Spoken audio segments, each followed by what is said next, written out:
Hello guys, मैं हूं आपका दोस्त धनंजय और स्टडी जीके में आपका स्वागत करता हूं। ये तो आप सभी को पता ही होगा। पीएम मोदी COP26 अटेंड करने के लिए स्कॉटलैंड गए हैं, जहां कई कंट्री के प्रेसिडेंट मिलेंगे। अर्थ का फ्यूचर तय किया जाएगा कि कौन सी कंट्री कितना कार्बन इमिशन कम करेगी।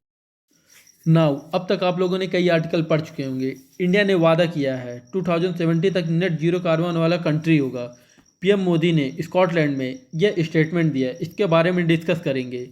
इसके पहले G20 सम्मेलन के लिए पीएम मोदी इटली में थे। अब COP26 अटेंड करने के लिए स्कॉटलैंड गए हैं। स्कॉटलैंड आपको पता ही होगा यूके में है, यूनाइटेड किंगडम।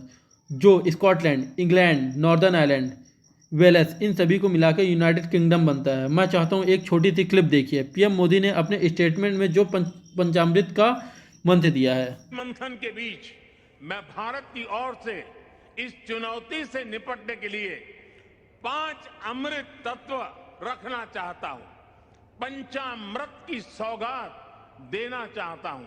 पहला, भारत 2030 तक अपनी नॉन फोसिल एनर्जी कैपेसिटी को 500 गीगावाट तक पहुंचाएगा।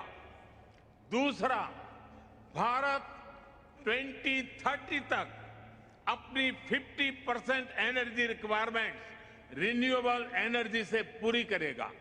तीसरा, भारत अब से लेकर 2030 तक के कुल प्रोजेक्टेड कार्बन एमिशन में 1 बिलियन टन की कमी करेगा। चौथा, 2030 तक भारत अपनी अर्थव्यवस्था की कार्बन इंटेंसिटी को 45% से भी कम करेगा। और पांचवा, वर्ष 2070 तक भारत नेट जीरो का लक्ष्य हासिल करेगा। ये अगर आप देखें तो कोई भी कंट्री नेट जीरो कार्बन कहता है, ग्रॉस जीरो कार्बन क्यों नहीं कहता। नेट जीरो कार्बन को अगर आप सिंपल वर्ड में समझे तो जितना कार्बन कंट्री निकालता उतना ही कार्बन को अवशोषित कर लेना, जिससे धरती का तापमान इंक्रीज नहीं होता।